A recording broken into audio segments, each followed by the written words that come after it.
Hey there, YouTube. It's me, I'm back. It's been a while. I've been busy, super busy with school and life stuff and, you know, general junk. Um, Plus, the mobile device that I had for the past 7 or 8 months has been basically a piece of junk. Well, the phone was fine, but the camera was terrible. So this new one is actually really good, high definition. It's HD sound, allegedly. We'll see how it works. And yeah, also since the last time I made a video, I kind of have been working more on Legion. I've had no shortage of painting practice, but I've had absolutely no practice making videos, so hopefully I remember how to do it, kind of. It's my black frost shard. Very cool, very cool. The videos I'll be making here, now that summer is back, will probably focus more on Legion, but I have this one unpainted Bane Thrall from my unit, the unit leader. The whole rest of them are painted, but I've been saving the leader so I can make a video of it. But this is what he's going to look like when we're done.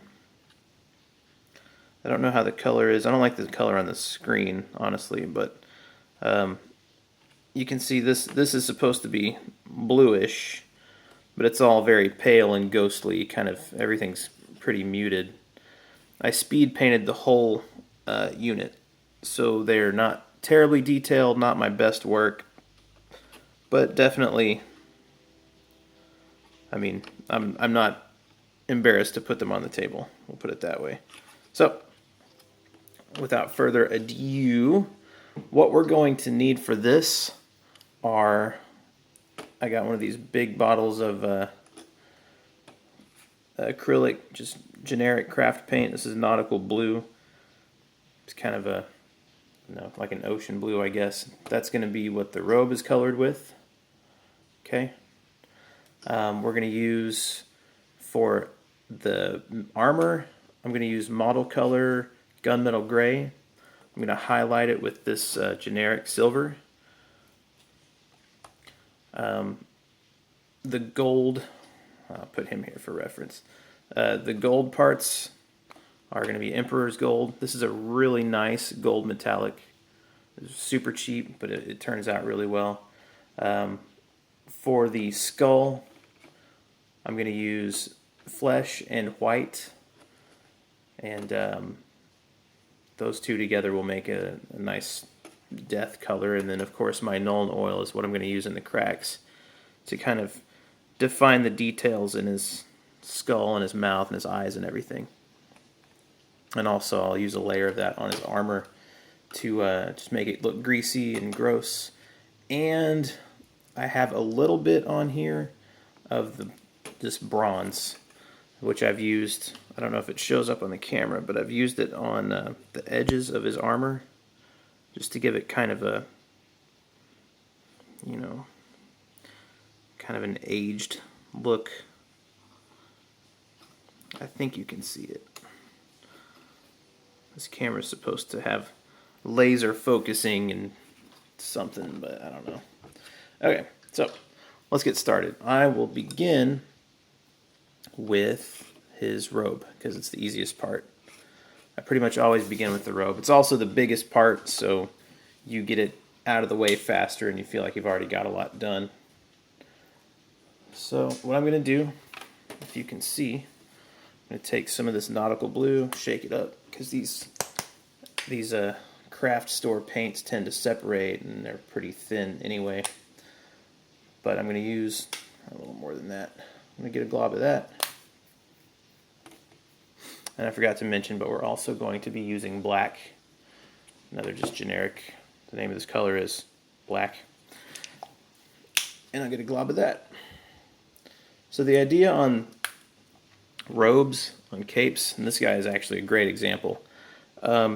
Basically you start with the lowest parts, the shadow. You can keep it black. So I think on the red guy here I actually did. It's a little easier to see. So the deeper cracks stay darker, So you use whatever color you're using, in this case red and black mixed together. And then the higher up you go, you use less black. You do several layers. I'll demonstrate. Let's see. For this first part, I'll use a really nasty brush since it's not going to be very detailed work.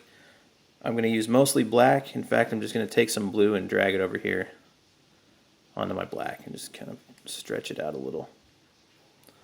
It's going to end up looking more gray than anything else. So for the first coat, I want it just barely any color. Really just like barely black. So dark. And I'll try to keep in focus.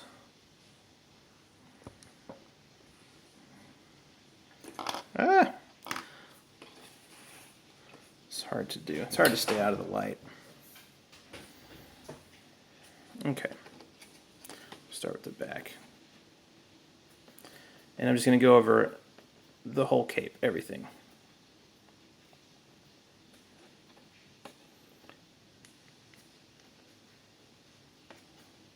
And it's going to appear really dark. These little depressions like this, if you can see that right there, those are just details. It's kind of a hole. If it's still black under there when I finish, so much the better. It's going to look really cool. And like this here where his cape is kind of flipped up, if that still looks black under there at the end, it'll look nice. Any other color? No. So while that kind of dries, I'll show you what I'm doing next. So this is the color we had. Okay, what I'm going to do is basically just add more blue so it becomes lighter. And then back to the guy. This time we're going to go over it pretty much the same way, but we're going to be careful to stay out of focus. No, we're going to be careful to stay out of... man, I'm too close to the camera. Zoom in. Sorry, first time recording with this camera. Okay.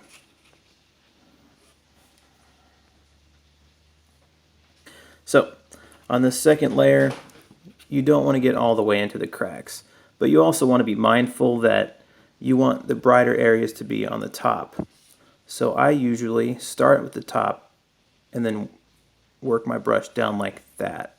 If there's an area that doesn't get hit by the paint, like in there, I don't know if you can see that, but in there's an area that didn't take the paint, it didn't catch it. And that's because I started on top. So if the paint from my brush isn't able to hit that area, then it's unlikely that natural light would hit it. So by doing it that way, you get a natural looking shadow. Okay? Let's continue around.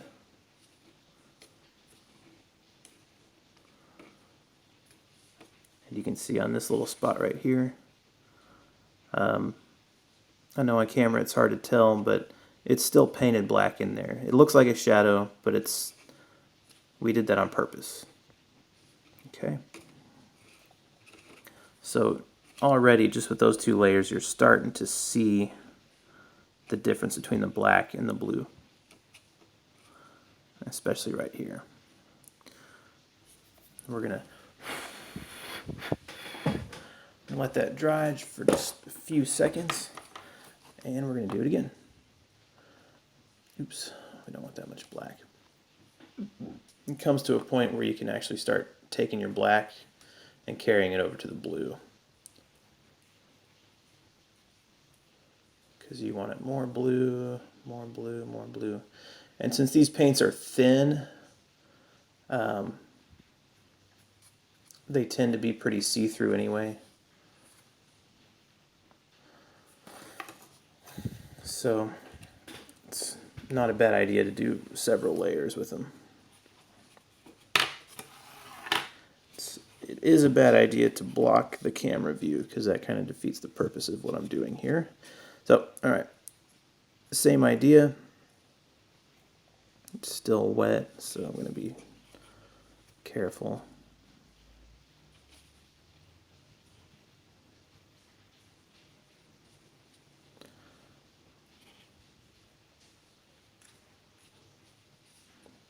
This paint is really wet.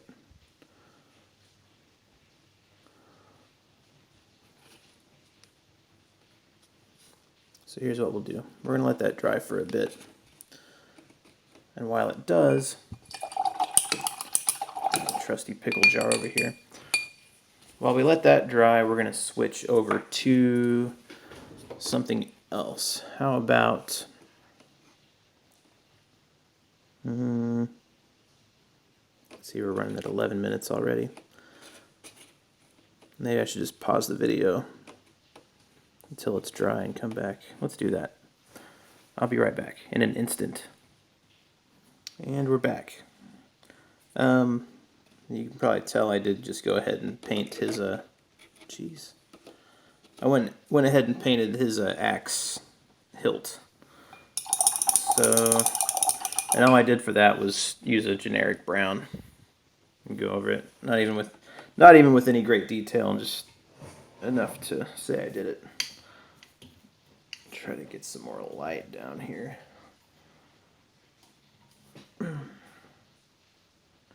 My lighting and focusing situations are not ideal, and I apologize for that. I'll work on that for the next video. Hopefully, you can still see what I'm doing. All right. So, back to what we were doing. We're going to take this time just a tiny bit of black. We're going to mix it into this blue.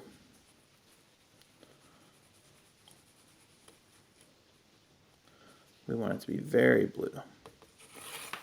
We're just going to kind of get rid of some of the excess. And we're going to go...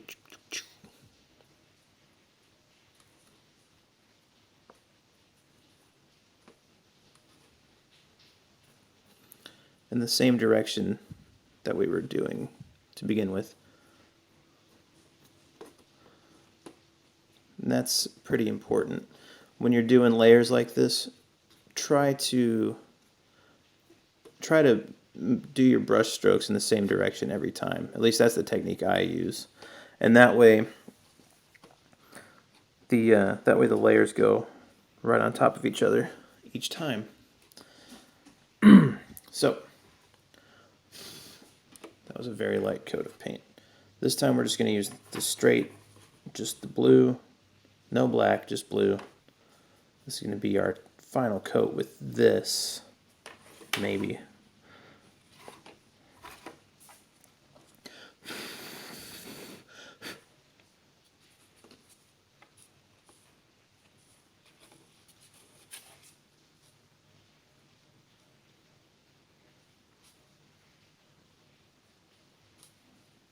You dig it?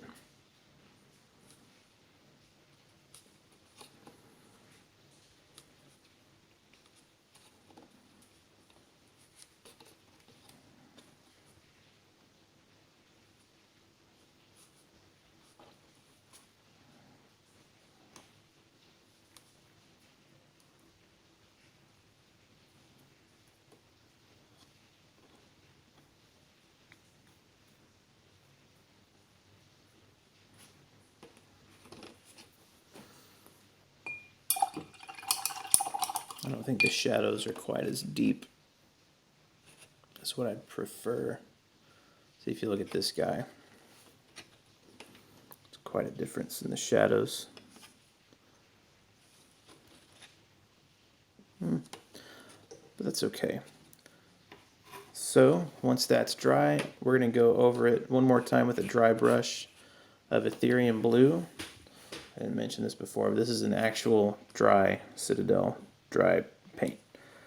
And if you haven't seen me do this a million times, if you haven't watched these series, you can see it's putty, basically. It's like a nice souffle. And you gotta kind of just rub your brush in there to get any of it. It's a dry brush, so you want it dry.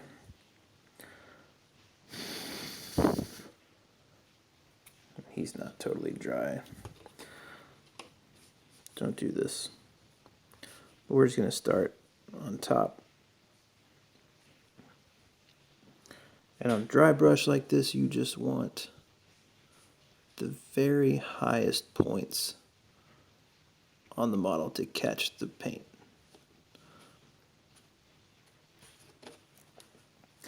And what you're doing is actually taking advantage of the little details that the sculptor put on the model. Because those little high points catch that paint. So you see these little holes right here? The sculptor put a couple holes in there, and when we dry brush over them, none of the dry paint goes in there. And you have a nice shadow effect.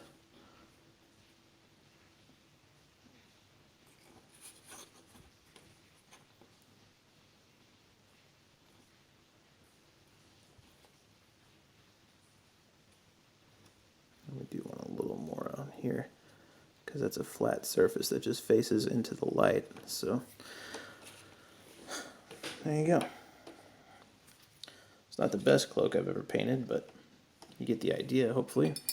Okay, we're running long on this video, so I'm going to cut and have a part 2 where we'll start working on the armor.